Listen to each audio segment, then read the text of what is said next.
you start running these experiments. And what you're looking for is not a win. You're looking for tiny wins, because tiny wins that stack up together become momentum.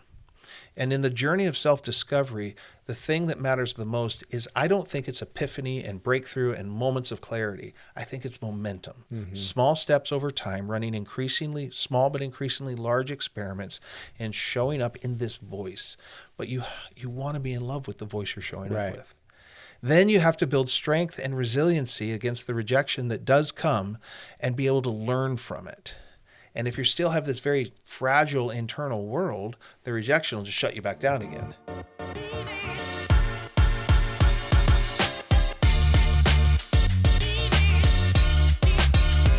Welcome back to the Hard But Worth It podcast. Thank you for joining us. If you're enjoying what you're seeing, we ask you to like it, share it, subscribe to it. And you're picking up in our third episode of our conversation about our third question, which is, what are you all about? So we're talking about who you are. You are the vehicle traveling from where you are to where you want to go. And this process is very important. And so today we want to jump into how do we do that. Now, wait a minute, Mitch. We always say that how has to wait. We take right. how off the table. Yeah, well, Help today me out. What's happening? No, I'm breaking all the rules here. How comes? I need the easy button. No. I just feel this sense that people are wanting to go, okay, how do I do that? There's enough understanding now. Okay, I have an inward journey of discovering who I am for the rest of my life. And so, okay, how do I do that? What does that mean? And I think we can offer some things that can be helpful. One is, I would say the first thing we can do in our journey of self-discovery is just pull from some of the work, the reflectors, the mirrors that are already out there. So personality tests, Myers-Briggs, there's the DISC. I know there's the Strengths Finder, and identifying your top 5 strengths can be helpful in how you might lean into certain tasks and projects. There's the Big 5, which is motivations. It's really around the things that drive you. And there's so many other tools. And so if you haven't taken a personality test, or you haven't done your strengths, those are all online. You can find them. They're really easy, and they are helpful. But what we're getting at is, who you are isn't defined by taking those tests. Who you are might be revealed, or you might have a better insight into who you've always been, because who you are is who you are. A book doesn't tell you who you are. It just might help us discover ways to identify attributes and motives that make us more clear. Yeah. So if you haven't done those, we would say do those. Yeah, we love those. We use them with clients all the time. Yeah, but the challenge is those aren't helpful if all you do is learn about who you are, but you don't act into those. So there's more we still need to do in becoming who we are, because knowing who we are doesn't translate into us being who we are. So what's another thing that we can do? Personality tests are I often think of them like the color wheel. Like, it's really helpful to understand that I'm blue and you're red. Like, that's a significant value. Yeah. But if we take a bunch of people like me and put 32 of us in a room, That's a lot of blue. That's a lot of blue. But what you start to realize is, wait, we're not all the same, right? Or another way to think about this, if you go down to the paint store and you say, I'd like to buy some blue paint, the mixer is going to say, I need a lot more information, because those tests do a good job of separating out into the big buckets. But inside of this, there's still a whole bunch going on. And largely the way we think about this, and we've talked a lot about story work and how story functions, and this is another place where it shows up. Because if I find out I'm this particular shade of blue and it's a color, it doesn't mean I like it. It doesn't mean I'm okay with it or comfortable with it. It's kind of like you said, it's what is, because these things are discoverable, but we have to come to terms with it, you might say. And I remember working with a guy a long time ago. He'd been put into a general manager position of a company that I worked with. And so he ended up on my calendar. We started going through this. And he'd never done, best I could tell, never done personal discovery, understanding who he is and what he was all about kind of work. And so one of the first tools I used, I got Myers-Briggs, and I said, hey, let's do this. And he took it, and he comes back. He didn't know what any of the letters meant. And it turns out he was an introvert, and he was a significant introvert. But that was obvious. I mean, I already knew that just by interacting with him. That's right. And so he's like, what's an introvert? And so I explained what it was. We went through the difference between introversion and extroversion. And he leans back in his chair and he goes, oh, so now I know what's wrong with me. Oh, wow. And I was like, where did that come from? Time out. That's a conversation. Absolutely. So we dug into that some, because that was a story that he was telling about who he is. He is an introvert. There's no doubt about it. Somewhere in his journey, and I won't tell his particular story, but the way this works is, let's say, for instance, his dad has always told him, dude, get out, go play, go be with people. You're too much of an inside kid. You have no, whatever that might have been. And he got told that this thing that he is bad. And then he adopted that, and he just felt crummy about himself. So that's a story he's telling about what is. He is an introvert. It's a shame story. It's a total shame story. And it had wound itself into his being as a person. He showed up as an introvert, but he showed up as though there was something wrong with that. And so there's two parts. One, you've got to you want to do some work around what is the is of who you are. I'm this shade of blue. Yeah. But I think this shade of blue is bad. Right. So I have the way my personality is structured is I'm big and loud and a little over the top sometimes. And I've been told most of my growing up years in one way or another, dude, too much, calm down, too many words. My mom used to say that all the time. My wife still does, but crap, I should learn something. But, I just used to, I just run her over with words. And so I had this sense of myself that there was something wrong with me. When I went out and I started to discover that these things are actually just embedded in my personality and that there isn't what's wrong with me, it's that I might have been using them wrong, I was able to start shifting that story. And instead of my story was, you're too much. You're just too much. Just tone it down.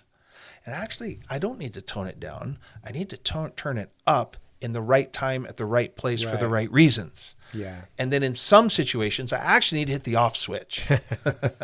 That's right. So this story that we tell about who we are is one of the critical things that we can work on. And if you can start to hear the difference between the facts of who you are, you might say, and the story you're telling about who you are, you will go a long way to fall in love with yourself. Yeah, it's interesting too, because back to the first things, which are personality tests and strengths and things like that, you're talking about the introvert, extrovert. Sometimes we learn things about ourselves that we resonate with, but we do feel ashamed to admit it. That strength means this because of, like for me, I struggled. My top strength is futurist. I'm a futurist. Yes, you are. And I had a hard time with that when I first discovered it, because it took me back to a childhood, but I was always identified as a daydreamer. Right. So they would call all the kids in, and I would be lost in my toys down the street, and I would be late to dinner. I would get lost. I would be in my own little world. So I got classified as daydreaming is bad because you don't show up to the party on time. And so futurist was a real thing. I had to understand, okay, well, what's the story around that? Realizing, no, actually, it's just part of who I am. I get lost in the clouds, and I'm thinking out, and I can live there. And so sometimes I got to pull myself down to the real world. It's not all that you are. It's not all that I am. It's one of our favorite ways that you move through the world because you're particularly good at it. Yeah. That story that you're telling about yourself is step one. It's really important to attune your ear to be able to hear that differentiation. The challenge early on in that journey is it just feels like it's one of the facts. And learning how to pull those things apart.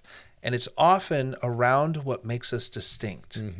One of the places that we first early on in our life start to figure this stuff out or see some reflection of it is around 10, 11, 12 years old. It's when abstract thought first starts to become available to a child. Before that, the world's very concrete.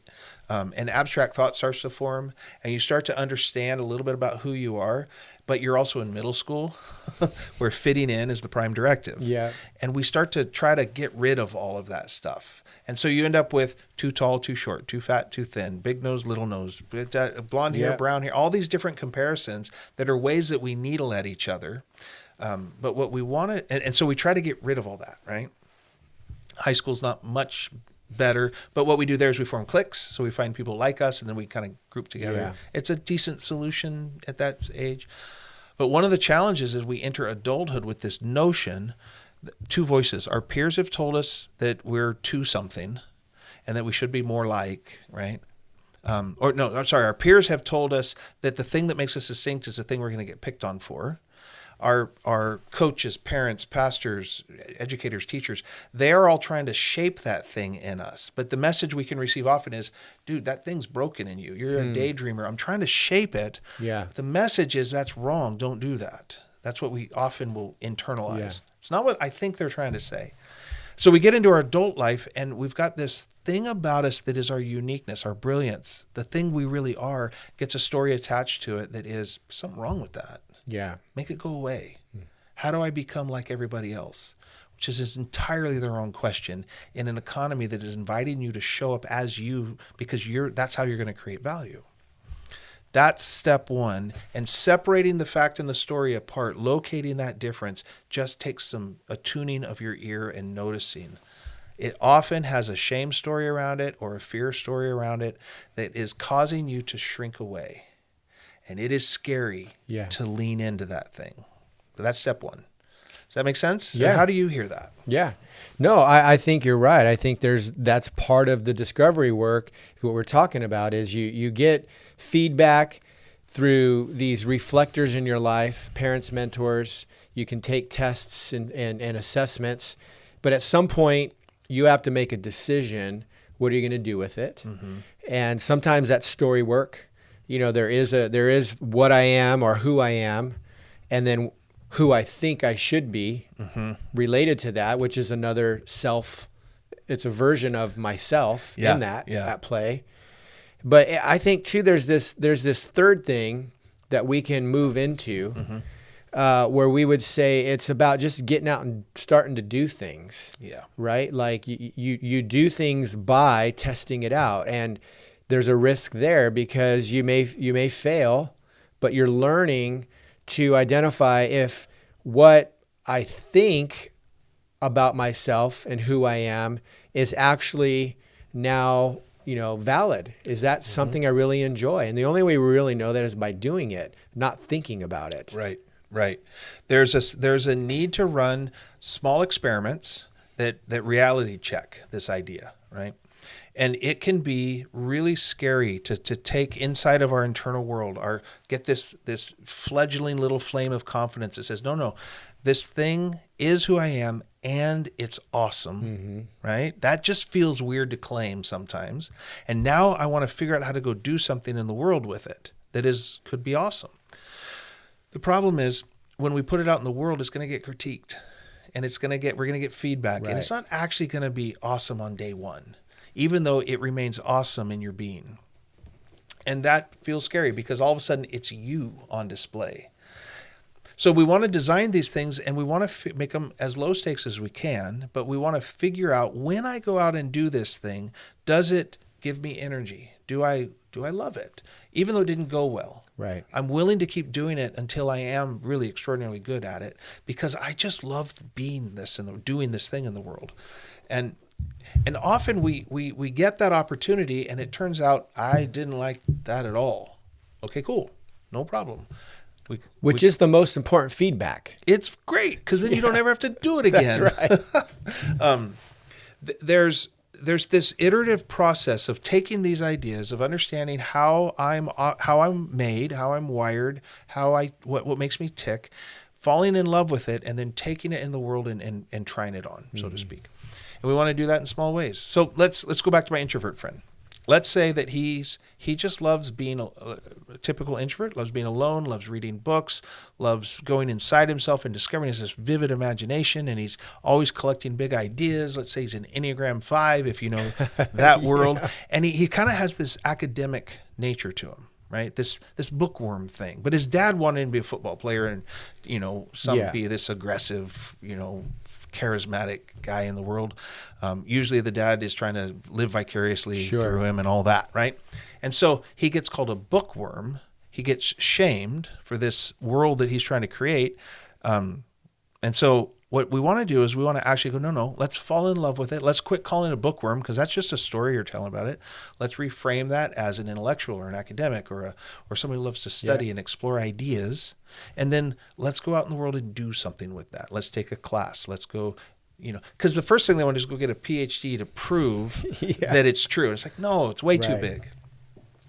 And so you start running these experiments, and what you're looking for is not a win. You're looking for tiny wins, because tiny wins that stack up together become momentum. And in the journey of self-discovery, the thing that matters the most is, I don't think it's epiphany and breakthrough and moments of clarity. I think it's momentum. Mm-hmm. Small steps over time, running increasingly small but increasingly large experiments, and showing up in this voice. But you want to be in love with the voice you're showing up with. Then you have to build strength and resiliency against the rejection that does come, and be able to learn from it. And if you still have this very fragile internal world, the rejection will just shut you back down again. Mm-hmm. Well, that's the shame story showing up. See, told you, you're actually kind of a piece of crap. Yeah. No, that's not helpful at all. If you can build that strength and resiliency to say, okay, well, that didn't work, but there was something in it that did. There was something in it that brought me to life. Then we can chase that down. Step one, you want to tell a story about yourself that's awesome. Mm-hmm. Because I think you're awesome. Step two, you want to go do things with it that reinforce that and help you learn about it. Yeah. I think a lot of people in this part of the journey want practical steps. They want to know, they don't really want to know how in the way we just described it. Easy steps. There you go. Yeah. What they want is a guarantee. Right. I think they want this, it's this little deal in the how question that's asked poorly. And this is why we take it off the table early. When the how question is asked poorly, it's kind of like a deal. It's like, hey, Mitch, if you could tell me how to do this thing you're talking about and guarantee the results and make sure it's safe, then I'd be willing to take all the risks to go do it. And it turns out that's not a question that you can actually answer. Yeah. However, the steps that we're describing here, they're not easy, but they're not complex. We probably already know how to do these things, at least where to start. And the start is take a risk. But man, that can be really expensive. Yeah. So when we're trying to get practical, when we're trying to get landed and grounded in this kind of work, I think we really have to stop and go, wait a minute, am I asking for an easy button? Right. Or am I asking for something that is going to actually work? And it's going to be hard. It's not necessarily complex, but it is hard. And it's only hard until you start to gain mastery in it. Yeah. And then it's like, that's what mastery is. It's people who make things hard look easy. But it's not a guarantee.